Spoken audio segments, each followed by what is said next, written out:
The impudence, the audacity, the unmitigated gall of those knuckleheads of liberty podcasters, daring to voice opinions outside the mainstream of accepted thought. Listen if you dare. It's angry, it's funny, it's even sometimes sad, but it's always based on freedom and justice, as you will see. Here's our host, Jason McPhee. Welcome to the Knuckleheads of Liberty. We're coming at you on September 14th, 2022. And boy, every day is just, we wonder how we've survived another day of the Biden administration. But fortunately, we have a special guest here today to at least be able to escape a little bit of that dismal news, hopefully. But let me introduce you to our panel. So in our upper left-hand corner, we have Leon, the word Brathwaite, last word in Liberty. He is a retired engineer in the state of California. Our Screaming Eagle of Freedom is missing today. We've had some scheduling issues, but he will be back in the next few weeks. So if you're a Screaming Eagle fan, Tim Everett will be back. And in our upper right-hand corner, we have our special guest today, Joseph Becker, of the Mises Institute. And so he's an economist, and he's here to help us out with some economic stories on the economy that are going on. So, and of course, we need all the help we can get because, boy, these times are just crazy with the way Biden is sort of taking us off a cliff. So anyways, let's jump right into the stories. Let me pull up our first story here, and everything is about inflation nowadays.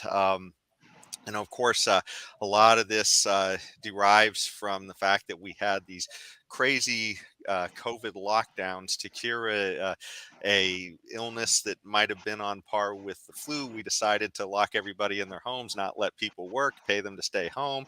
And then, surprise, surprise, we have inflation after shoveling out boatloads of money for a few years. So we've got this inflation going on. And so Biden has decided that the cure for inflation is to make an act that has not a whole lot to do with inflation other than spending a lot of money and creating potentially more inflation, but calling it the Inflation Reduction Act. And the act actually has a lot more to do with environmental spending, which is, I guess this is just the norm in Washington. You create an act that says one thing and you got it, and place a whole bunch of other goodies that have not a whole lot to do with it in the middle. But it is funny because as we're dealing with this whole Inflation Reduction Act, Biden decided to have a party at the White House yesterday where he was touting the benefits of his Inflation Reduction Act at the same time when all the economic numbers were coming in and saying inflation was high, and that I'm not quite sure what Biden was celebrating, but at the same time he was celebrating, the stock market was dropping over 1,000 points. So what do you guys think about this? I mean, just more economic insanity coming from the Biden administration? Well, it's just the arrogance of the central planners, right? Thinking that they could. Just the whole policies of these central planners is nothing but arrogance, thinking that they could fix everybody's problems. But what they're really trying to do is to buy votes. We know that because that's nothing new. But all they are doing here is causing the inflation that they're supposedly trying to fight. And then this damn nonsense about the Inflation Reduction Act. Come on, for crying out loud. All this environmental money we're going to spend, we're going to solve the climate change problem as if we can stop the forces of nature. Really and truly, we could do this? So this is nothing about the arrogance of central planners trying to think they could engineer our lives to fit their own vision of what utopia is supposed to look like. God help us with these people. Yeah. Well, none of this surprises me as far as the nomenclature, because I was 5 years on the Hill with Ron Paul in his congressional office as his legislative director and deputy chief of staff. And, we always had a joke that, like everything else in Washington, fill in the blank is misnamed, So the Inflation Reduction Act has the opposite effect. The Department of Justice, well, not so much. Another good one is the Department of the Department of Defense used to be called the Department of War. Of war, yes. Right. And now, it was the Department of War when we were basically, in a position where it was the Department of Defense, and now we call it the Department of Defense, but, we're waging war all over the world. So, like I said, Inflation Reduction Act, Patriot Act, like everything else in Washington, misnamed. Indeed. Well, it's just crazy too. The idea that it went from the true name, the Department of War, to the Department of Defense. It's almost like as government gets bigger, its lies get better. I don't know. So they certainly become more apparent. That's for sure. but the fact of the matter is that as the government gets bigger, our liberties get smaller. They're squeezing our liberties more and more into a little corner so they could rule us and control us. And that is the danger. This is the danger of the expansion of government, is that our life, our liberty, and our pursuit of happiness is now being confined to just this little corner that they have defined for us, that is their utopia. So this is nothing other than power and control. That is all that's going on here. This expansion of government that we've seen all over. And this is happening at the state level and the federal level. So this is a real problem. Yeah, it's also the expansion of language and definitions. Yes. If everyone's a racist, then no one's a racist, right? Right. If deflation includes rising prices, then, if you can do a lot with you can play a lot with the language. It's the only way you can get away with saying that celebrating, an inflation reduction when inflation is 8% annually. Although maybe they're celebrating because it could have been 16% in their minds, and it's only 8%. So. Well, yeah, this is just, part and parcel of everything that Biden seems to be doing. It's just one crazy thing after another. And of course, what kills me is that they're always able to find these economists to come in and say how wonderful his ideas are, even as the sky is falling around. Well, you won't find any Austrian economists saying that, and of course, I'm going to plug the Austrian school because that's what, I work at the Mises Institute, and it's a 40-year-old nonprofit that has been advancing good economics. The Austrian school, so named because of its origin at the University of Vienna. And, you won't find Austrian economists,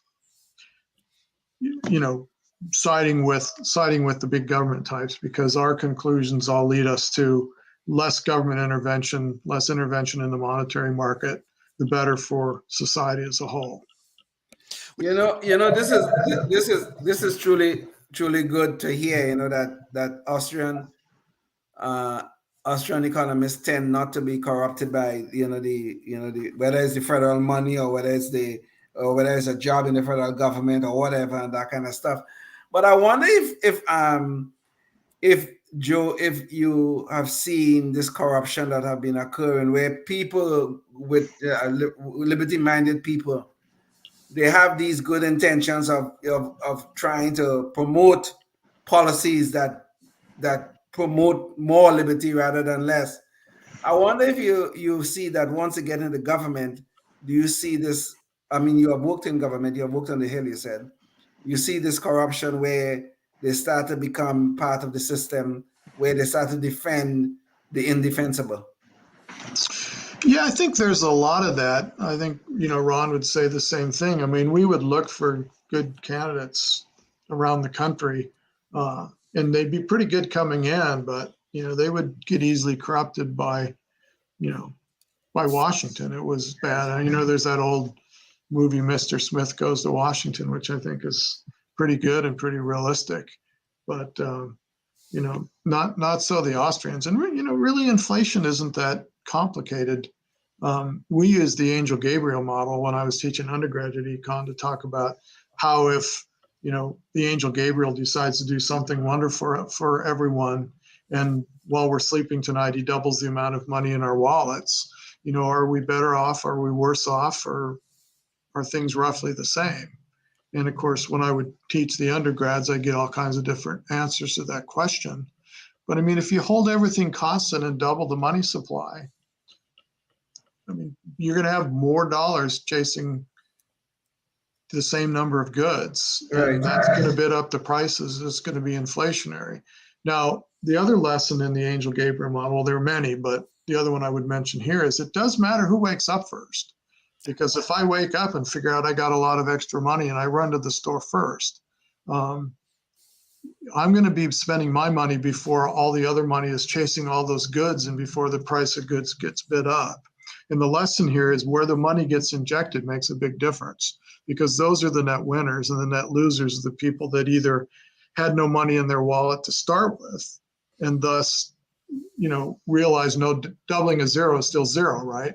So I think of these as the retirees who, have a fixed income and they're not going to benefit from the increased money and increased wages. They're stuck paying higher prices with the savings that they had, and the people who are going to benefit from the early injections of the money, or at least benefit partially at the expense of the late receivers of the money or the non-receivers of the new money. That, or the other inflationary impact is if the number of goods in existence, you keep money supply the same, you reduce the number of goods in existence. Now you have the same amount of money chasing fewer goods, and that will also bid up the price of those goods. I mean, inflation just isn't that complicated, and Biden has certainly done nothing, in my opinion, to make things better. But the seeds of destruction, have been sown since the creation of the Fed, really, in 1913. But I mean, most recently, the pandemic, injecting all that money out of thin air that the Fed does, buying assets with money that previously didn't exist. I mean, whoever was president right now was going to be doomed, but it certainly isn't helping.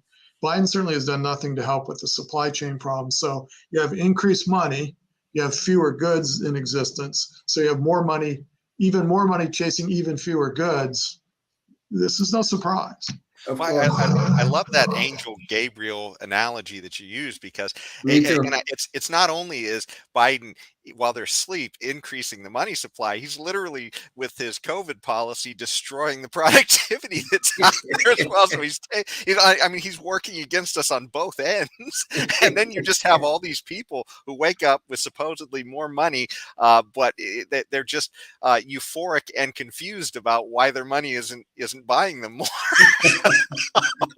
Yeah, well, it's definitely a hidden tax. I mean, it's a hidden tax on savers. Yes. Because, like I say, my Angel Gabriel model was more elaborate in the classroom. I would say, well, it doubles the money in the checking account and your wallet, but not in the savings account. And of course, it's those retirement accounts that are just devastated by. So, you thought you had enough money to retire, and suddenly your savings buy half as many groceries as they did before, or taxes go up. So inflation's definitely a hidden tax. I mean, and the government doesn't like to raise taxes because it's politically unpopular, but government does like to spend money because that's politically popular. And so you either got to print money or tax people, and printing money seems to be the MO of these days. Yes. And that's very sneaky, right? I mean, you suddenly, there's a reason counterfeiting is illegal, because the counterfeiter is stealing purchasing power from everyone else in existence. But it's no different than when the government does it, except they're the thief, they're the beneficiary, and those close to government, banks, wherever the money gets injected first. And then I think the Fed was buying securities during that's a very dangerous thing, when the Fed can start picking winners and losers in corporate America by buying assets or corporate bonds from this company versus other companies. It's bad news. Joe. The Milton Friedman always thought the money supply should grow at a relatively constant rate. Right. Trying to match the growth in the GDP and growth in economic activity. How does what does the Austrian school of thought think about Milton Friedman's thinking, or do you all have something different in terms of how the money supply should grow in an economy such as ours? Hold on. I just want to interject here. I was just at the Rev 2000, and all I heard was "end the Fed, end the Fed." So I'm guessing that's it. Yeah, that's definitely it. I'm smiling because you're reminding me of one of Rothbard's laws. I mentioned on a previous show that I did my graduate work in economics with a guy named Murray Rothbard, who was the foremost Austrian and living Austrian at the time that I was going to grad school. And he had these things he called Rothbardisms, which were great. Now they weren't. He himself would say they weren't axiomatic like the Austrian axioms from which we deduce economic principles. But he said generally they're true. And one Rothbardism was economists specialize in what they're worst at. So his classic example was the very one you raised, Leon. It was Milton Friedman, who's pretty good on most things. Yeah. But he specializes in what he's worst at, which is monetarism. Yes. So of course, Rothbard made Friedman looked like a socialist in many ways because Rothbard is much more hardcore free market. But no, the Austrians would end the Fed because central banking is bad. Fractional reserve banking is bad because it gives the Fed in partnership with the government the ability to create money out of thin air. Fractional reserve banking is where I put $100 in the bank and they're allowed to loan out 1,000, except that was under normal circumstances during COVID. I think maybe for the first time, or maybe not the first time, but certainly a time, the reserve requirement became zero. Yeah. So a bank could loan out as much money as it wanted. It wasn't limited to, loaning out 1,000 on 100. It could loan out 5,000 on 100 as long as it somehow remains solvent. So yes, hard money. Austrians favor hard money because government can't create it out of thin air and devalue people's existing currency. And deflation is not, deflation isn't a big problem. I mean, it's been an expressed concern from time to time, but the logic of that doesn't pan out. And, without going into a deep explanation of that, better that prices should gently fall as productivity goes. I mean, prices should fall if productivity goes up. We've seen that in all kinds of industries. I mean, remember what the first computer cost as opposed to, this. Yes. There's no reason that prices can't fall. Savers certainly benefit if prices fall. We talked about the retiree who's, facing inflation. Suddenly he or she has half as much money as they need to buy what they thought they were going to need to buy over the remainder of their life. I mean, if prices generally fall, that's a very good thing for retirees because now suddenly their money buys more. And as long as costs of capital goods goes down with prices, the profit gap remains fine. Yeah. Well, it is funny too that just these ideas that they're trying to protect us from, productivity essentially decreasing the price we pay for things. It seems amazing that that's literally what they've sold us on in our government. But I do wanted to segue now to our next story that we want to talk about, and that's the idea of what some of the consequences of this terrible policy is that we've been following, not just for Biden. And in all fairness, Republicans have also led us down some of this crazy spending too, to the point where we're at $30 trillion in debt. I guess we're over $30 trillion in debt. Yeah. And the consequences of that, it's almost like fantasy land if you start playing with the numbers. I mean, we have about 300 million people in the population. And if you were to divide that debt up over the entire population, that's essentially saying that each one of us owes over $100,000. And that's just for the what do they call that? That's just for the debt that's on the books, but not The those funded policies. liabilities. That is funded Yes, liabilities. and if you start adding all that other stuff in, the debt's a lot higher than that, and it's just it amazes me. And I wanted to show real quick what that kind of looks like visually. This is the CBO's website, the Congressional Budget Office, and this shows GDP over debt to GDP over time. And if you trace this out earlier, they used to go all the way back to the founding of the country, and it was just a barely above 1 or 2%. When you got out here. And then maybe now they're just showing it here because it looks better for their case. I don't know, but essentially they had a few blips around World War I and the stock market crash, but then World War II was the big distortion, and you could just see this massive where we got over 100% of debt to GDP, and then I guess our productivity rose relative to everything else, and so we managed to cut down on that ratio. But now recently with the housing crisis, the war in Iraq, and now this unbelievably irresponsible COVID lockdown policies, we're literally, this is what our government is projecting. This is their numbers. They're projecting we're just going out into the stratosphere on the amount of debt that we're accumulating relative to what we produce in this country. So anyways, it's just fantasy land numbers. I wonder if you guys wanted to jump in on this and talk about it a little bit. But the bigger crisis really is we talk about the $30 trillion in debt. There's no doubt about that. That is a problem. But the bigger crisis that's going on though is the unfunded liabilities, and some of these things are in Social Security and Medicare and some of these other government programs, these so-called government programs that's supposed to benefit certain sectors of our society. Those unfunded liabilities is what is going to sink us as a country if we don't do something about them. And I don't know what could be done right now at this stage in the game, but this is a real problem that no one, certainly not the Democrats, certainly not the Republicans, no one is really talking about this thing. This is a real problem. I would love to hear what Joe has to say about this. Well, we have something we call we talk about time preference in the Austrian school. This is the notion that people prefer present goods to the expectation of the same good in the future. I mean, the reason that interest exists, I'm going a little bit of a sidetrack here, but I'll get back to your point, Leon. The reason that interest exists is because no one will trade $100 today for $100 a year from now. They want maybe $103 or $104, maybe $120, depending on who they are. Everybody has different time preferences, but politicians have let me say that certain groups have very high time preferences as compared to other groups. Kids, 2, 3-year-olds, offer them a piece of candy today or 100 pieces of candy tomorrow. What do they take?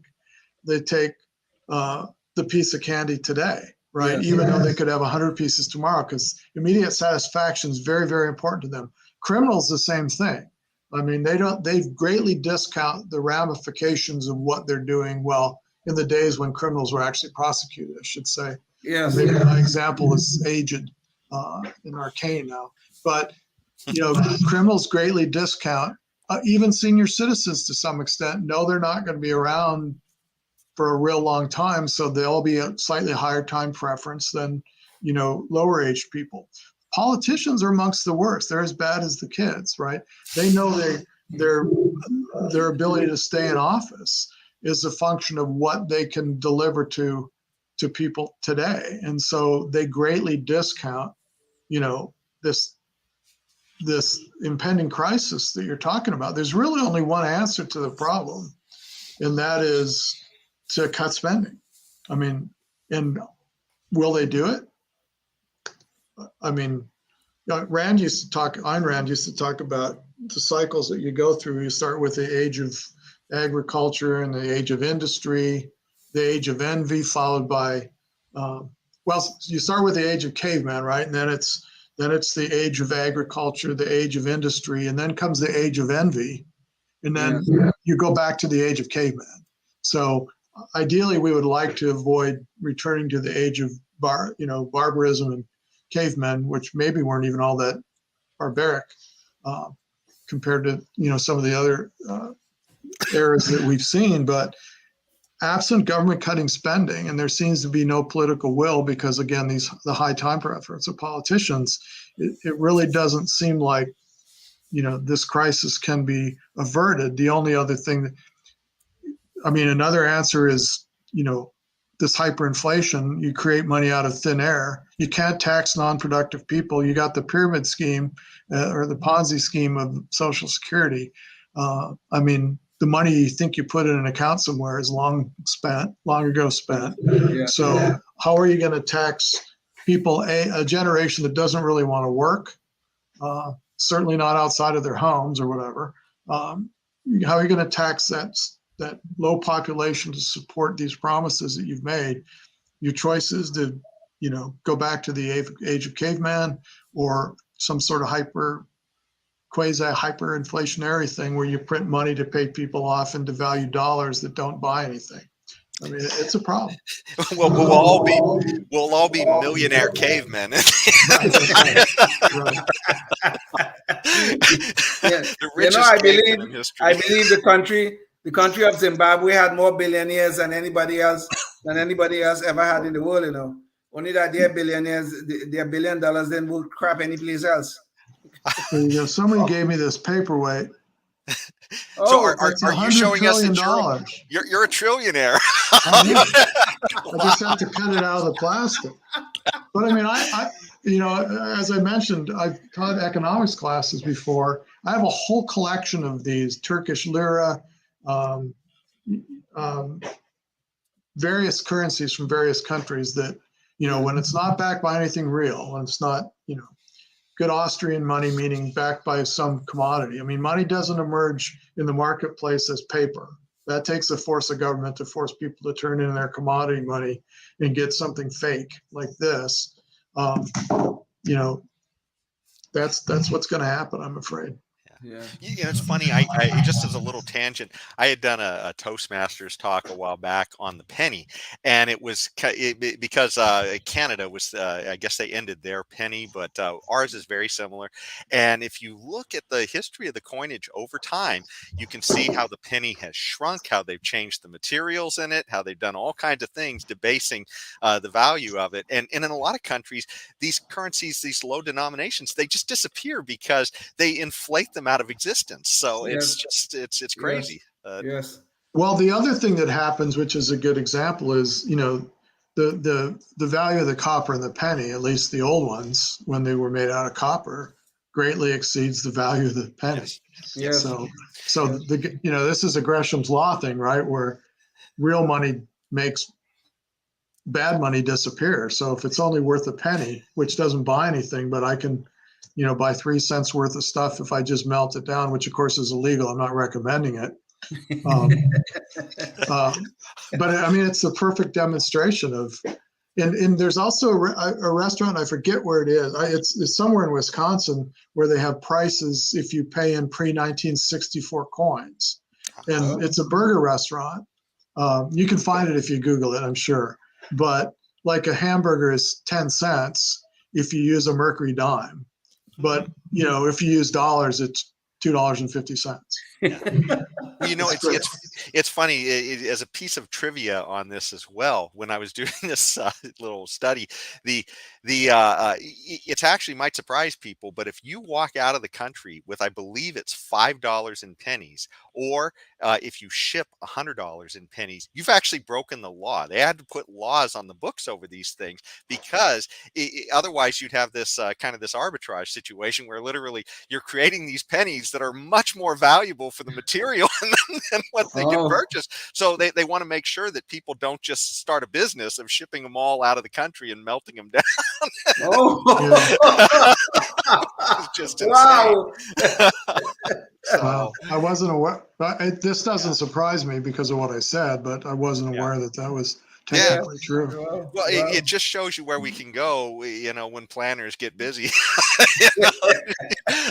But speaking of planners getting busy, and maybe we can bring up this next story. You wonder if all of this irresponsible governance and the crazy levels of debt, the crazy inflation, is leading us to this concept of this great reset. I mean, it appears to be that almost the dream of authoritarians worldwide, these central planners, that they imagine that there's going to be this world government, that they're going to sort of that everybody's going to be happy if they just control everything and make all our decisions for us. And this particular article is an article about Reason, talking about that and maybe some of the ways that technology might help us escape that. But the Biden administration is embracing this wholeheartedly. I mean, they're all for this. They believe that a lot of these global problems we have with environmental issues and other things like that, it's in their minds, wouldn't it just be great if we could just make the decisions for everybody in one place and we wouldn't have to worry about negotiating these things? And so it's just, these ideas of planners. We just saw what a disaster COVID is. I just can't imagine how bad it would be if we put this power under their authority for everything. What do you guys think about this whole great escape, or not great escape, but great reset nonsense? the central planners, whenever they touch anything, it always turns to a disaster. Could you imagine that we had one world government, whether it's because of climate, that is their favorite religion these days. Oh, we have to solve the climate problem. Like if we could stop the forces of nature, God help us. But the point is, though, the central planners, whatever they touch, it turns into a disaster. They have a one-size-fits-all mentality, and it's not going to work for 7 billion people. They tried a little bit of it with the climate accords that came out of Paris, and that turned to crap. They're still trying to do it, but they're always finding something to take away our liberties. And they're always trying to find something where they seize the power and they're going to create some nice little utopia for us. But it is nothing but their power, their control, and our loss of liberty. That's all that happens at the end of this. Yeah, I mean, central planning certainly doesn't work. I'm optimistic in reading that article that the great escape technology might somehow help people escape that. I have to agree, yes. I have to agree, yes. And I don't know I'm not a big cryptocurrency fan. I'm a hard money guy, and Austrians are sort of split on that. But personally, I like gold and silver and copper pennies, apparently. But yeah, I mean, things will definitely be worse. They might be talking about a great reset because, if you say, well, Social Security no longer exists, but it's okay because we're going to take care of you in other ways. Maybe it's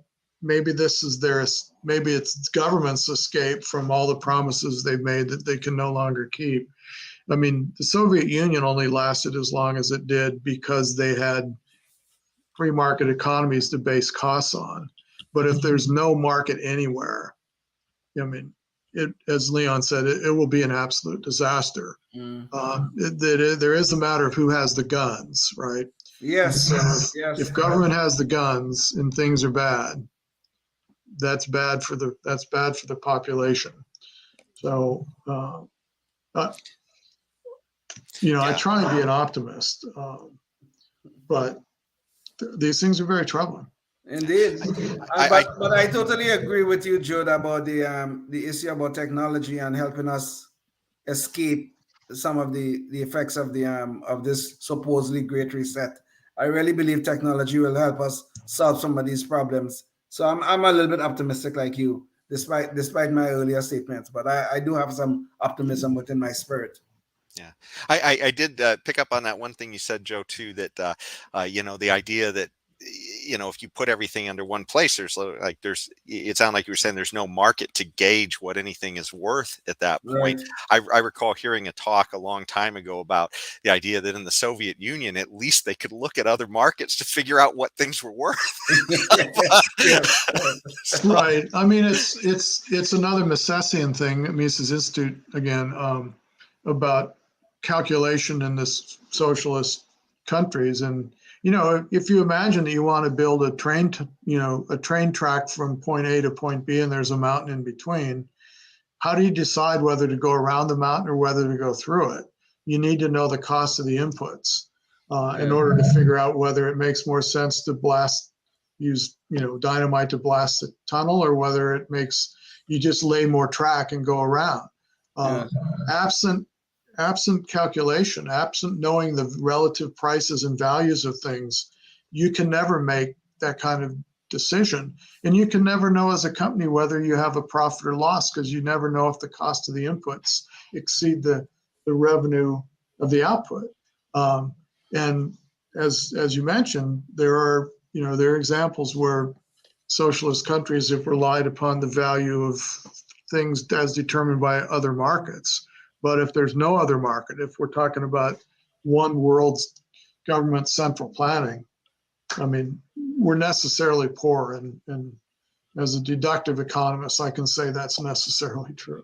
Yeah, just an information game, but we're getting pretty much near the end of the show. But if we have enough time, I'd like to go through our Knucklehead Noise Patrol. If you guys are cool with just another couple minutes, in our Knucklehead Noise Patrol today, we're talking about Biden and how he's always talking about people paying their fair share. And let me see, I don't want that video going, but Biden essentially recently called on people, as you constantly hear Democrats calling on, for people to pay their fair share. And what he said in a White House discussion, actually this goes back to 2021, but he said, we have to rehire some IRS agents. Okay, that's the 80,000 that they just hired in the in the Inflation Reduction Act that we were talking about. So, I can't remember exactly the number of IRS agents, but it was like $80 billion worth. I think it was 87,000, Jason. Oh, it was 87,000. Okay. Yeah. So anyway, says they hired all these IRS agencies not to try to make people pay something they don't owe, just to say, hey, step up and pay like everyone else does. However, according to a report from the Congressional Research Service, Biden routed most of his book and speaking earnings from around 2018, 2019 into an S corporation so he could avoid paying about $500,000 worth of taxes. So, this fair share nonsense is kind of silly, but another idea of this fair share, and I just wanted to bring up this graphic really quick from the Tax Foundation where they took this from IRS numbers. 2019, we see the top 1% pays almost 39% of all income taxes. And then you go to the top 5%. Now you've gotten to, almost 60% of all income taxes. And when you include the top 10% now of income earners, that's literally about 70%. Okay. And when you talk about the bottom 50% earners, you're talking about 3% of all income taxes. So, I mean, the idea, this nonsense that Democrats and Biden are constantly trying to bait us with in this class warfare of pay your fair share. What is the fair share? I mean, I'd love to hear somebody pin them down on what number it is, because it's always more and it's always somebody else. So I don't know. What do you guys think about this? Well, I'm reminded of my economic mentor, Rothbard. He had a great saying. He said, when someone says fair, grab your wallet and run for the hills. Right? I mean, fair is a trigger word for me. So I'm not a big fan of trigger words, but if there is one, it's fair. The other thing I'm sort of amazed at is who's paying money to hear Biden speak? I doubt that story that $500,000 of revenue somehow is lost, because I can't imagine he could even generate $500,000 total. Yeah. But, I guess what that really tells you is that people aren't there to hear him speak. They're there to make political connections for access and benefits from the government. Yeah, of course. And a little while ago, you talk about the expansion of language and redefinition of things. They always have this something new for us. Fair share. Fair share. No, that it sounds good, right? It sounds really good. Fair share. But when all they're talking about is taxing the most productive people in our society, taxing them more than they already do. I mean, it's just nonsense, you know. And then they have some of these central planners hiding their money like Joe Biden is. Oh God, the hypocrisy it's stinking to high heavens. It's rampant. Rampant. Yeah. Well, he's certainly making sure that Hunter Biden is running around the world collecting his fair share of resources. But I think that's just about all the time we have today. Joe, since you've been a guest, did you want to tell anybody else any last messages about the Mises Institute or some of the stuff? No, I mean, if you're interested in sound economic principles and learning of them, there's no entity better suited to help you with that than the Mises Institute in Auburn, Alabama, Mises.org. And if you're really serious about it and you want to consider taking a graduate degree program in Austrian economics from a school that accepts no government money, MisesGraduateSchool.org. Awesome. Well, thanks so much. And if you're more interested in hearing more about some of the Mises Institute and what Joe had to say, we have him on another podcast as well that we did earlier, and he gets into a lot more detail about it there. So check that out as well. And that's about the end of our show. So until the next time, stay free. Yes, indeed. Thank Life, liberty, and the pursuit of happiness, always and forever. Thank you for listening to the Knuckleheads of Liberty podcast. Find us on Facebook, Rumble, YouTube, your favorite podcast network, and at knuckleheadsofliberty.com.